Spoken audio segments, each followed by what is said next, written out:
Hello friends, welcome to सफलता मंत्र। दोस्तों, नई शिक्षा नीति 2020 जो कि अब पारित हो चुकी है, इस पर सिग्नेचर हो चुके हैं कैबिनेट के माध्यम से। तो इस पर अलग अलग तरीके से चर्चा चल रही है, विश्लेषण चल रहा है। काफ़ी लोग बार बार पूछ रहे थे, हमने इसके बारे में आप लोगों को इन्फॉर्म कर दिया था।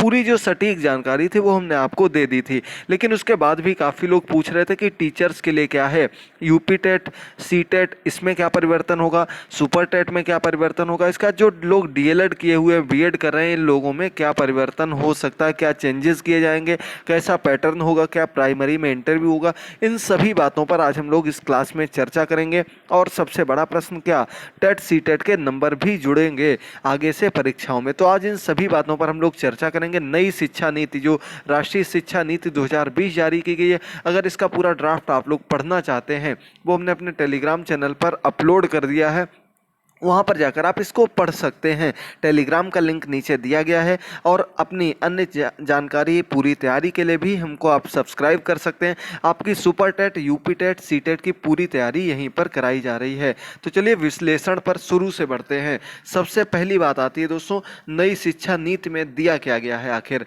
तो इसमें लगभग 108 पेज के आसपास पूरे टोटल पेज हैं, जिसमें नई शिक्षा नीति किस आधार पर लागू होगी, क्या उसमें चेंजेस किए गए हैं, क्या उसमें नई चीज़ें जोड़ी गई, इन सब के बारे में लिखा हुआ है।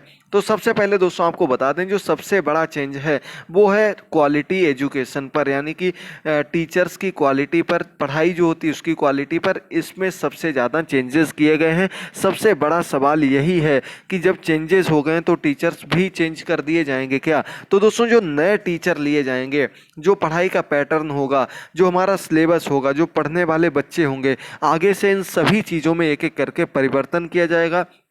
और जो खर्च होता है शिक्षा पर वो भी बढ़ाया जाएगा, ताकि किसी भी प्रकार से बच्चे जो हैं वो निरक्षर ना रह जाएं, शिक्षकों को सम्मान मिल सके और अच्छे से वो पढ़ा सकें। इन सभी चीज़ों को ध्यान में रखते हुए इस चीज़ को बनाया गया है। इसमें देख लीजिए, सबसे पहले पॉइंट जो आपको बताना है टीईटी से रिलेटेड पॉइंट है। देखिए पॉइंट 5.4 में लिखा गया है, सीधे शिक्षा नीति की कॉपी ही आपको दिखा रहे हैं।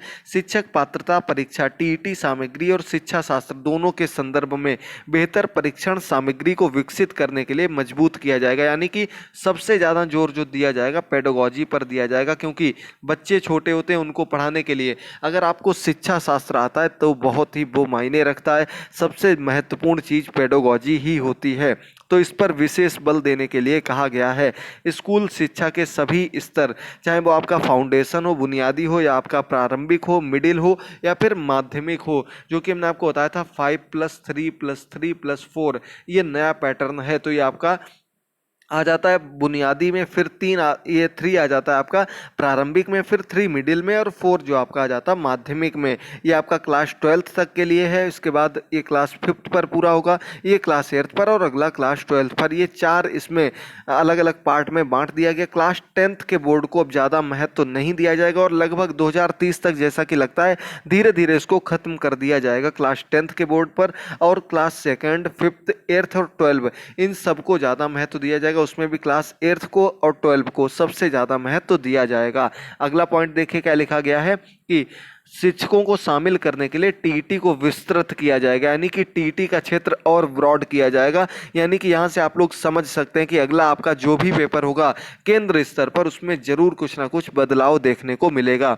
विषय शिक्षकों की भर्ती प्रक्रिया में उनके संबंधित विषय में प्राप्त टीईटी या एनटीए परीक्षा के अंकों को भी शामिल किया जाएगा। यानी कि आप अगर किसी टीचर रिलेटेड किसी भी सब्जेक्ट के टीचर के लिए अप्लाई कर रहे हैं, तो आपके जो टीईटी के मार्क्स हैं, या NTA national testing agency exam कराने की बात हो रही है, एनटीए के माध्यम से एग्ज़ाम कराने की बात हो रही है, तो ये एग्ज़ाम भी केंद्र स्तर पर कराया जाएगा। अब देखना होगा ये कब तक लागू हो पाता है। तो इसके बाद जब ये एग्ज़ाम कराया जाएगा तो इसके मार्क्स भी आपके जोड़े जाएंगे। साफ साफ लिखा गया कि उनके पर अंकों को शामिल किया जाएगा। शिक्षक के प्रति जोश और उत्साह को जांचने के लिए साक्षात्कार और कक्षा में पढ़ाने का प्रदर्शन करना स्कूल या स्कूल कॉम्प्लेक्स में शिक्षक भर्ती प्रक्रिया का एक अभिन्न अंग होगा। देखिए साफ साफ लिखा गया दोस्तों, जो भी आप पढ़ा रहे हैं उसको जांचा जाएगा, उसका आपका लाइव डेमो लिया जाएगा। यहाँ से आपकी 2 चीज़ें क्लियर हो गई, एक तो आपका बच्चों को पढ़ाते हुए डेमो, दूसरा आपका इंटरव्यू। ये दोनों चीज़ें आपकी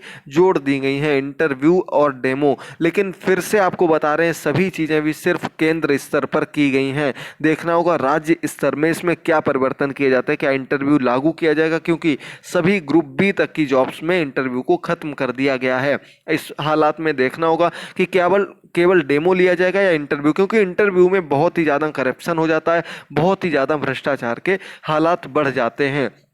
अगला पॉइंट, इन साक्षात्कारों का उपयोग स्थानीय भाषा में शिक्षण में सहजता और दक्षता का आकलन करने के लिए किया जाएगा, जिससे प्रत्येक स्कूल कॉम्प्लेक्स में कम से कम कुछ शिक्षक हों जो स्थानीय भाषा और छात्रों की अन्य प्रचलित घरेलू भाषाओं में छात्रों से बातचीत कर सकें। यानी कि जो आप विषय टीचर होगा, जो लैंग्वेज टीचर होगा, उसको जो स्थानीय भाषा होंगी जहाँ पर आप पढ़ाने गए हैं वहाँ की स्थानीय भाषा में शिक्षण में आपको सहजता होनी चाहिए और आपको दक्षता होनी चाहिए। यानी कि अच्छे से इन सभी चीज़ों के बारे में आपको पूरी जानकारी होनी चाहिए, तभी आप उस जॉब के लिए अप्लाई कर सकते हैं। क्योंकि स्थानीय लैंग्वेज में जब आप प्राइमरी लेवल, जूनियर लेवल में पढ़ाते हैं तो आपको स्थानीय लोकल लैंग्वेज आना बहुत ही ज़रूरी हो जाता है। निजी स्कूलों में टीटी को और कक्षा में पढ़ाने प्रदर्शन साक्षात्कार स्थानीय भाषा के ज्ञान को योग्य होना चाहिए। यानी कि निजी स्कूल, अगर आप प्राइवेट स्कूल में भी पढ़ाते हैं वहाँ के लिए भी टीटी को जरूरी कर दिया गया, इंटरव्यू को जरूरी कर दिया गया, डेमो को जरूरी कर दिया गया है और लोकल लैंग्वेज के बारे में भी आना बहुत ही ज़रूरी कर दिया गया है। ये सभी चीज़ें जो आप अब जहाँ तक कि लगता है केबीएस में जो लोग जिनकी बाहर जॉब लगती है केबीएस में, उनके लिए लोकल लैंग्वेज एक बड़ा मसला बन जाएगा। क्या उनको लोकल लैंग्वेज भी आना जरूरी हो जाएगा? क्योंकि केबीएस में जितनी भी आपने देखा होगा पोस्टिंग वगैरह जो होती हैं वो ज़्यादातर सभी दूसरे जगहों पर भेजे जाते हैं, उनमें बहुत ही ज़्यादा चेंजेस किए जाते हैं।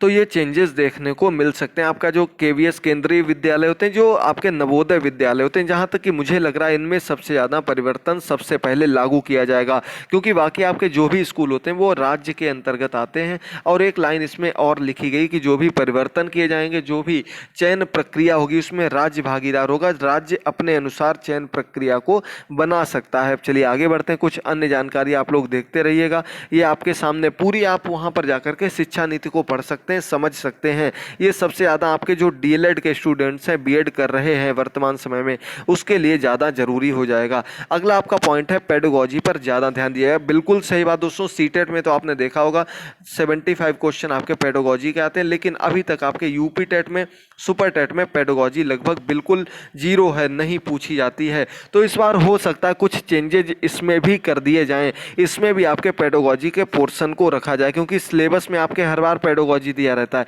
लेकिन कभी भी आज तक एग्जाम में 2-3 नंबर से ज़्यादा की नहीं आई है। अब देखना होगा कि इस बार क्या परिवर्तन होता है। अगर कोई भी परिवर्तन बिना बताए हो जाता है तो उसका प्रभाव जरूर आपके मार्क्स पर पड़ेगा, क्योंकि जो यूपी टेट की तैयारी करते हैं, जो अन्य टेट की तैयारी करते हैं, वो जो राज्य के अन्य पेपर होते हैं उनके अकॉर्डिंग ही करते हैं। तो उसके लिए पहले से ही इन्फॉर्म कर दिया जाएगा, जुड़े रहिएगा, आपको उसके लिए इन्फॉर्म कर देंगे। सुपर टेट की आपकी तैयारी प्रारंभ हो चुकी है। इसमें आपकी कल संस्कृत की क्लास लाए थे, लिंक नीचे दिया गया। आपको 6 चैप्टर्स बाल विकास के भी ला चुके हैं, उनके लिंक भी दिए गए। उन सभी क्लासेस को देखते रहिए, अच्छे से अपनी पूरी तैयारी करते रहिए। दोस्तों आपकी पूरी 100% तैयारी अपने चैनल पर ही कराई जाएगी। करंट अफेयर के कुछ क्वेश्चंस तैयार कर लिए गए हैं, उसकी क्लास भी आज शाम को आपको दी जाएगी, जिसमें आपके जून प्लस जुलाई के करंट अफेयर के एक एक पोर्शन को हम लोग कवर करेंगे, इंपॉर्टेंट क्वेश्चंस को समझेंगे। अगला पॉइंट, केंद्र सरकार के अंतर्गत किए गए सभी परिवर्तन। तो आपको फिर से बताना चाहेंगे दोस्तों, जो भी अभी परिवर्तन किए गए वो आपके सेंट्रल गवर्नमेंट में किए गए, केंद्र सरकार में किए गए। केंद्र सरकार के अंतर्गत आपके केवीएस विद्यालय आते हैं, एनवीएस आते हैं और सीटेट का पेपर आता है। इसके अलावा अन्य आप कोई भी एग्जाम ले लें, कोई भी वैकेंसी ले लें राज्य स्तर पर, वो राज्य के अंतर्गत आती है, क्योंकि जो शिक्षा का क्षेत्र है वो आपके समवर्ती सूची में आता है। जो केंद्र और राज्य दोनों इस पर खर्च करते हैं, दोनों के अलग अलग अधिकार होते हैं। तो इसमें दोस्तों देखना होगा, इनमें तो चेंज होगा, 100% चेंज हो जाएगा। अब देखना होगा क्या सुपर टेट में और यूपी टेट में भी या अन्य टेट में भी कोई चेंज देखने को मिलता है। अगला पॉइंट, राज्य सरकार को राज्य में चयन के लिए नियम बनाने का अधिकार है। ये सबसे बड़ा पॉइंट है कि उसमें साफ साफ दिया गया कि राज्य सरकार राज्य में जो भी चयन करती है उसमें जो भी परिवर्तन कर सकती है वो अपने अकॉर्डिंग कर सकती है। यानी कि उसमें जो भी परिवर्तन होगा वो जरूरी नहीं कि आप सेम टू सेम वही चीज़ रख दें जो केंद्र ने की। आप अपनी परिस्थितियों को देखते हुए, राजनीति जो आपकी स्थानीय परिस्थितियां हैं उन सभी को देखते हुए उसमें परिवर्तन कर सकते हैं। ये राज्य सरकार को फैसला लेने का निर्णय दे दिया गया है। अब देखना होगा, लेकिन एक बात और आपको बता दें, जो लोग यूपी से बिलोंग करते हैं उनको बता दें दोस्तों कि देखिए जो भी केंद्र में फैसला होता है सबसे पहले यूपी में तुरंत लागू कर दिया जाता है। और शिक्षा मंत्री जी कह चुके हैं कि पूरी शिक्षा नीति को पढ़ लिया गया, उसमें जो भी परिवर्तन किए गए उनको भी देखा जा रहा है और यूपी में काफ़ी परिवर्तन पहले से ही लागू। इनमें एक आपको बता दें, सुपर टेट जो है वो आपका एनटीए एग्ज़ाम की तरह ही है। एनटीए एग्ज़ाम आपका टेट के बाद होने वाला एक एग्ज़ाम हो सकता है और सुपर टेट का भी यही काम है कि टेट के बाद एक अन्य एग्ज़ाम के द्वारा चयन प्रक्रिया को आगे बढ़ाना। और डेमो वगैरह अभी तक नहीं होते थे, अब देखना होगा ये सब कब से लगेगा। अगला प्रश्न, किस भर्ती पर असर पड़ेगा? तो आपको हमने बता दिया केवीएस एनवीएस इन पर 100% असर पड़ेगा। अगली भर्ती जो भी आएगी उसमें ज़रूर आपको चेंजेस देखने को मिलेंगे। अब बात करते हैं यूपी की, तो यूपी में आपकी अभी आ रही है जूनियर की वैकेंसी। जूनियर में हमने आपको बताया था लगभग 4500-4600 पदों पर भर्ती हो रही है और इनमें आपका ये नियम लागू होने की संभावनाएं बहुत ही कम है, क्योंकि अधियाचन जारी हो चुका है। रोज कोई ना कोई इसको लेकर लेटर जारी किया जाता है, क्योंकि जो एडेड स्कूल हैं वो अभी तक सही जानकारी नहीं दे रहे हैं कि कितनी वैकेंसी उनके यहाँ पर खाली हैं। इस वजह से यहाँ पर ये प्रॉब्लम बनी हुई है। देखना होगा क्या ये प्रॉब्लम रिजॉल्व हो पाती है, क्योंकि इस भर्ती में आप ये मान के चलिए 100% आपके ये सभी नियम तो लागू नहीं होंगे। जैसे आपका डेमो हो गया और आपके इंटरव्यू की प्रोसेस हो गई, सीधे आपको नियुक्ति दी जाएगी। बस एक चीज हो सकती है, हो सकता है कि टीटी के मार्क्स भी कुछ परसेंट जोड़ दिए जाएं। इसको लेकर भी अभी स्थिति क्लियर नहीं की जा सकती है।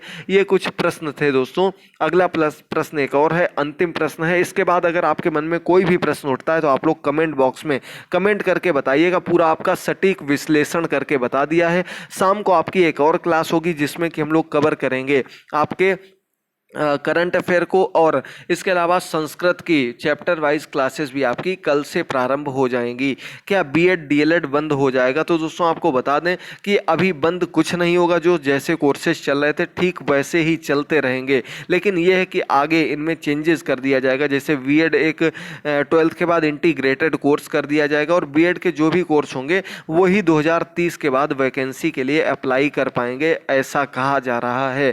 इसके अलावा डीएलएड, जेबीटी, बीटीसी, इनको लेकर कोई भी अभी स्थिति क्लियर नहीं हुई है, क्योंकि ये राज्य सरकार के अंतर्गत आते हैं। ये कोर्स लगातार अभी तो वैसे ही चलते रहेंगे, आगे जो भी चेंजेज होंगे वो आपको बताते रहेंगे। तो यही कुछ दोस्तों आपको सटीक जानकारी देनी थी। उम्मीद करते हैं आपको बिल्कुल क्लियर हो गया होगा, सब कुछ समझ में आ गया होगा। अब आपके मन में कोई भी प्रश्न उठता है तो आप लोग कमेंट बॉक्स में कमेंट करके जरूर पूछिएगा। चैनल को सब्सक्राइब कर लीजिएगा, टेलीग्राम पर जुड़ते रहिएगा। आपकी 100% तैयारी चैनल पर कराई जा रही है। मिलेंगे आगे भी ऐसी ही तैयारी के लिए, तब तक के लिए थैंक यू दोस्तों, गुड बाय, टेक केयर।